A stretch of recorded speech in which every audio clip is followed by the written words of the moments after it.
Hi, everybody. Welcome. This is Thursday afternoon. This is the day I like to get together with you and talk about 15 or 20 minutes about real estate.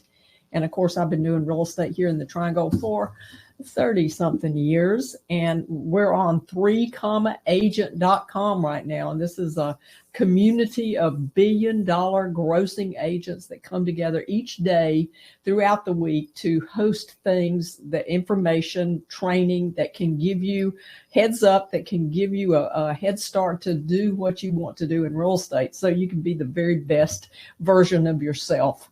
And you can go as high as you want to in this incredible business. And it's all for free, by the way, 3agent.com. So join us every Thursday for just a short thing, because I don't like to talk too long. And I'd love for it to be interactive. I'd love for you to type in questions, anything that you want us to train on in the future. Today, they actually asked me to give you an update, because we just got back from Vegas, which is fun within itself. But we were at eXpCon, which is the big national convention that eXp does once a year. And so I wanted to bring you back some of that information that I got for this company. And you know, I owned a RE/MAX franchise for 20 years. So believe me, I'm no stranger to conventions.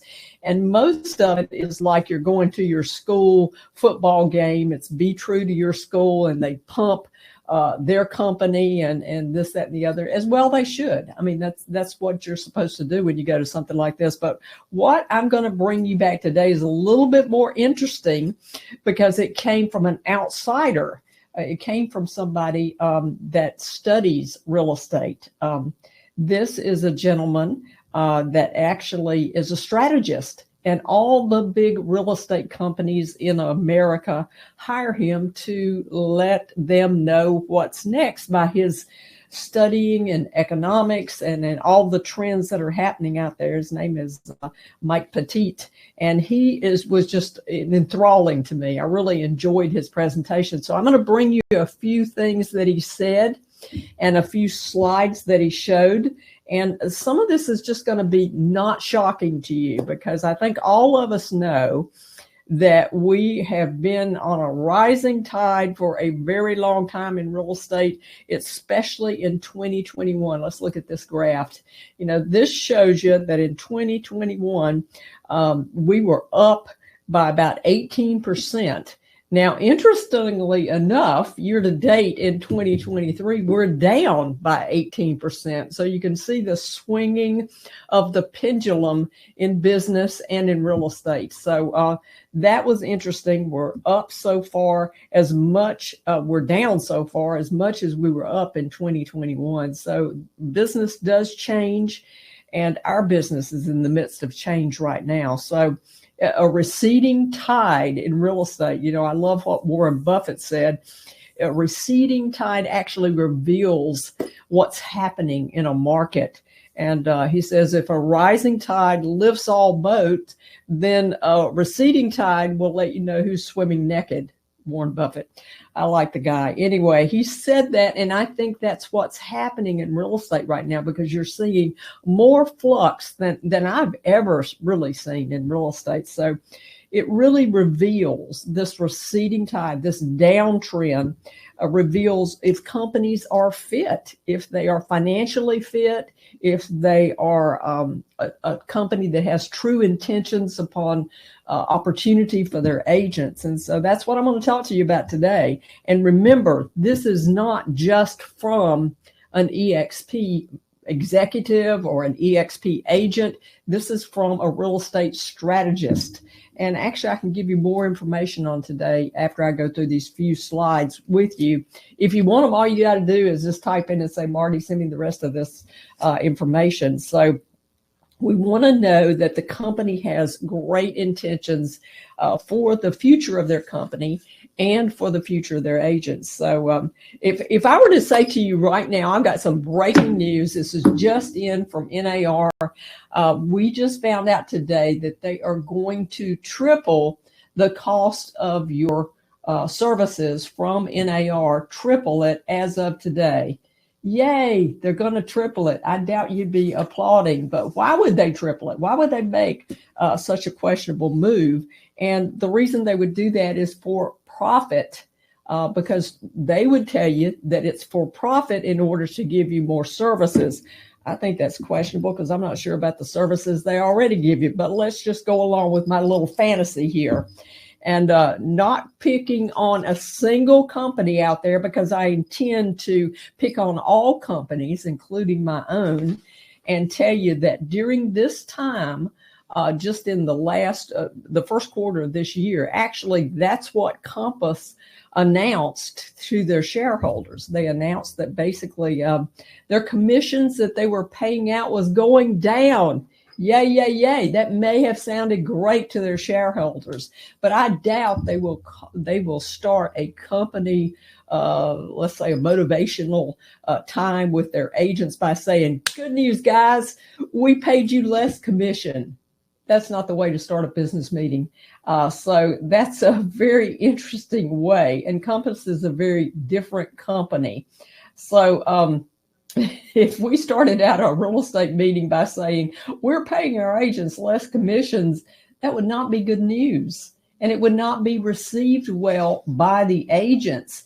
It may look good to investors, but here's the real deal. The real deal is when you look at the revenue, the commissions paid to agents, you'll see the top, let's say the top 5 out of these were basically paid. This is what they pay to the real estate agents. And this company, actually, I don't even know it's United. It must be very small. Phantom I've heard of. Real I've heard of. Frankly, they're a knockoff of EXP. Realty One I've heard of. They all pay, and of course EXP is right there paying over 90% commissions to their agents, which is huge. And Compass jumps down to 81%, but I've got more to say about that.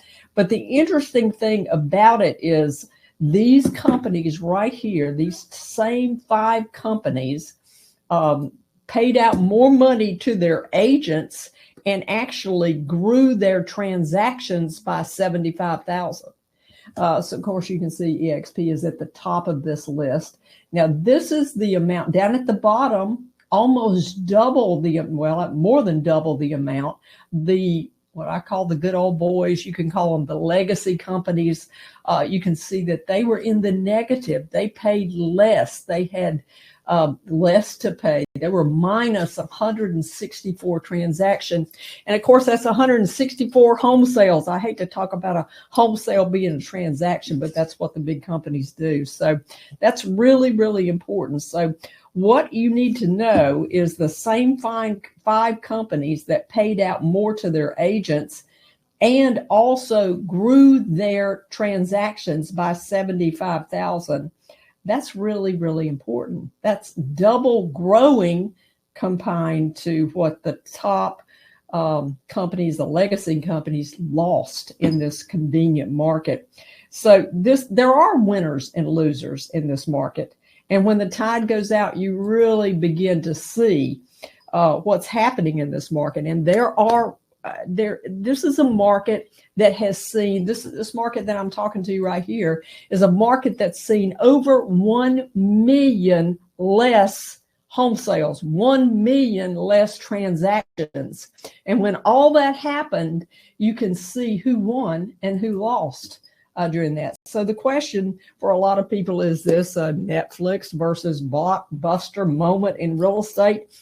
And I don't know, it kind of looks like it in some ways, but if it really were that kind of thing happening, if our industry was shaking up and changing that much, what would it be? You know, what would it be? Well, I think it would look like this. It would look like our business model, one business model is overtaken by another. The old strategy, the old legacy brands are overtaken by another business model. And that business model gives them an unfair advantage that the incumbents, the people that have been in power for so long, cannot duplicate. Which this causes an irreversible evolution in the way business is done.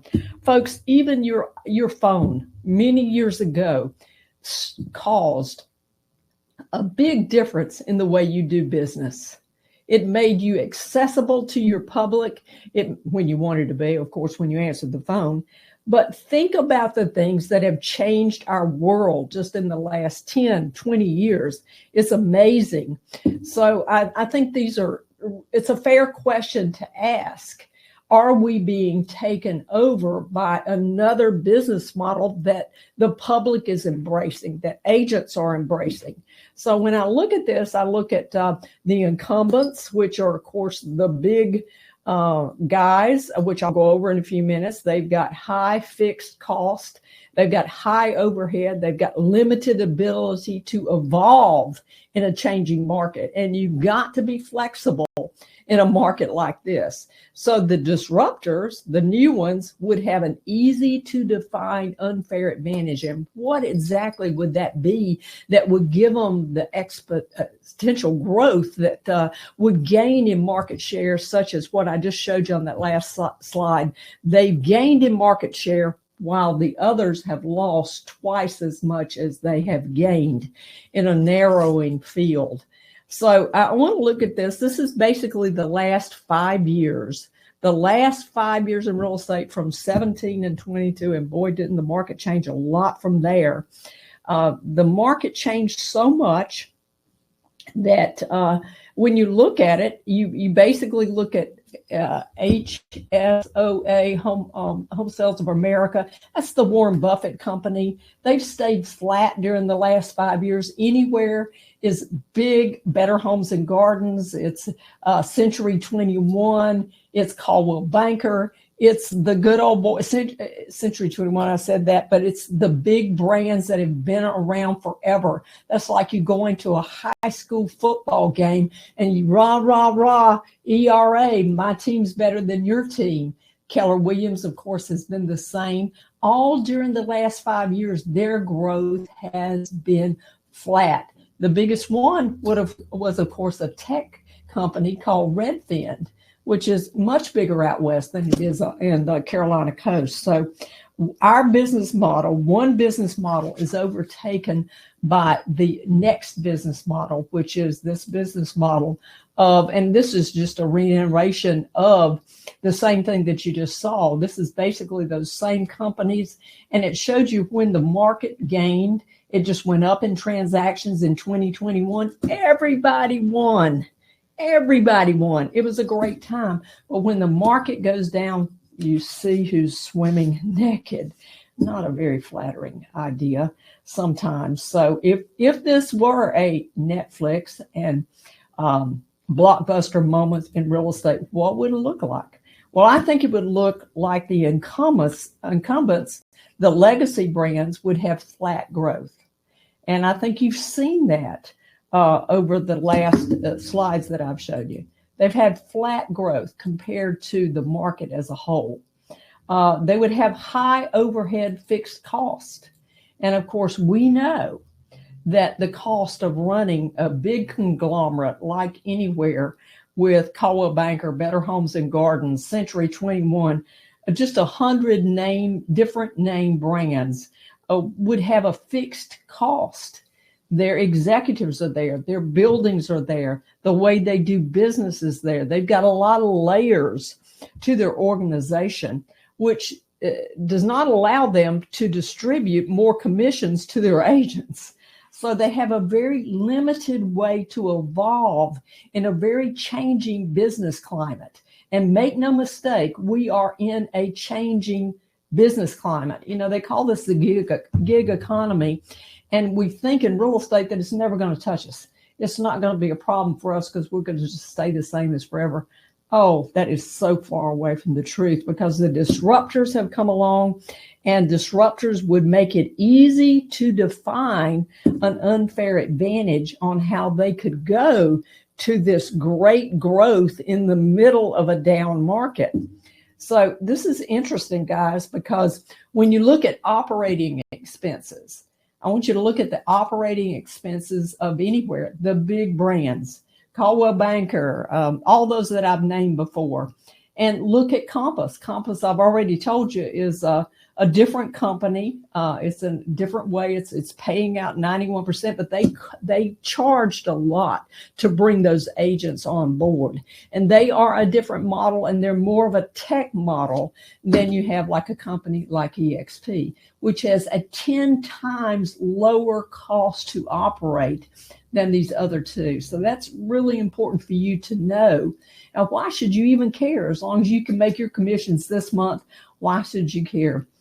Well, there's a lot of really good reasons that you should care, and I'll get into those. But I think when you look at this and you really think about it over the past year, when you look at this as the companies that are paying out more commissions to their agents, of course, you'll see EXP is paying out 91% of all commissions to their agents. You've got Realty One, very smaller company by scale than EXP. Real, very much smaller by scale. Phantom, very much stronger. I haven't even heard of United. So they've got to be smaller than EXP. They're one-off. They've started. EXP started 11 years ago. So I would say they have a head start on these new models. So, but this is important to know because you want to be in a place that will give you the most opportunity if you're thinking about real estate as a lifetime career. Now, look at Compass. It's a 10% down, but that's only right now. When you look at the forecast of what is happening in our business, you have to take in consideration the overall growth within the past 5 years. All, as I said, this is the same ones. The big legacy guys have stayed pretty flat. Redfin, which is a tech organization, grew a little bit. Then Compass grew. But we know that Compass is a tech organization that grew by buying basically other companies out. And the other companies that they bought were usually large teams that had a pretty good share of market share. Now, at some point in time, they've quit that model. And then you look at EXP, and EXP has grown exponentially compared to all these other companies. It's just been amazing growth during these last 5 years. And again, this is not just from an EXP vantage point. These are true. So I want to show you something about adjusted EBITDA. What in the world is that anyway? Well, basically, that is actually your net growth. That is actually what comes to you.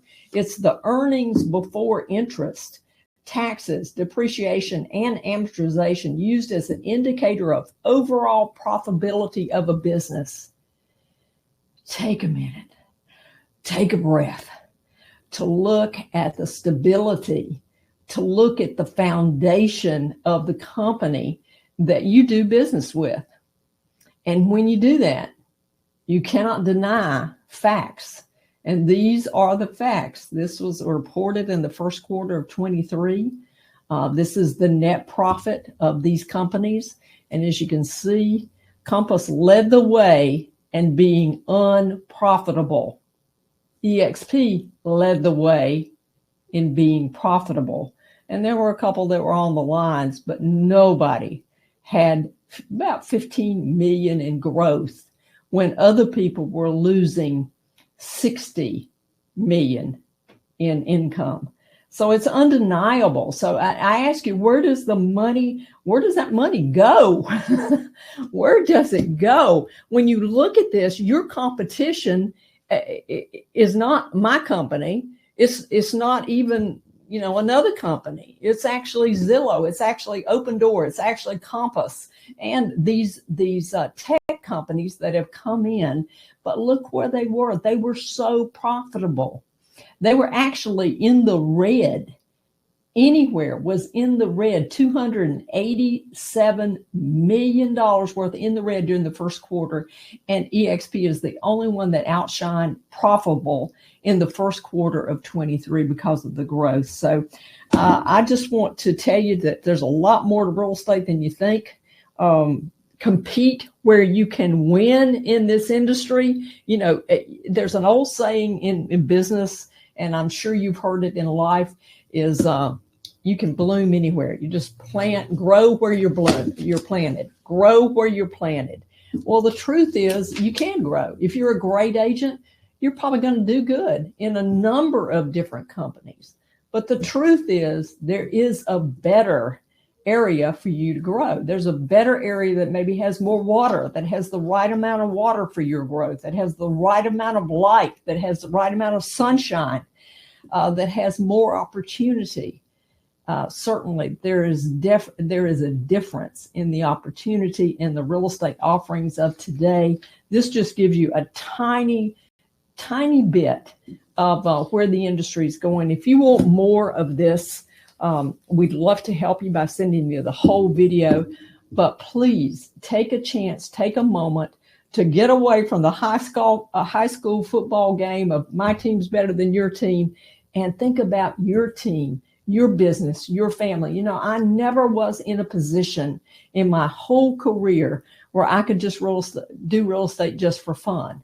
And don't get me wrong, real estate has been fun many a days that have gone to real estate, that I've gone to work in real estate.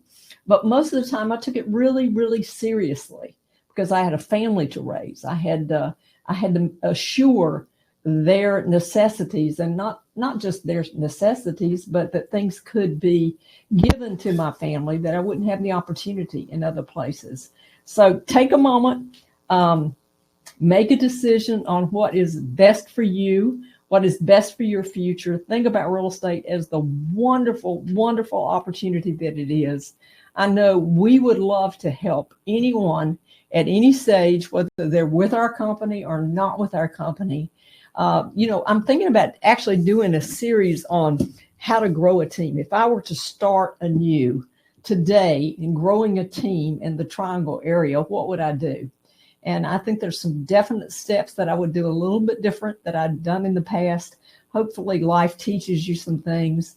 And bottom line, I just want to help. I just want to help this great industry. I want to help real estate not be a truck stop in between careers for you. It's a wonderful lifetime career. I've made it a lifetime career. It can be easy to get discouraged in real estate, but there's some great reasons to stick it out and just do your very best to grow a business in your behalf. And you do that by actually learning from people that you respect. So we'd love to talk to you at any point. If you've got any questions, I'll hang around for a minute or so, but I'll probably wrap it up pretty soon. All right, guys, it's great to talk to you today. Hope to be back soon. Let us know if we can help in any way. Take care. Bye-bye.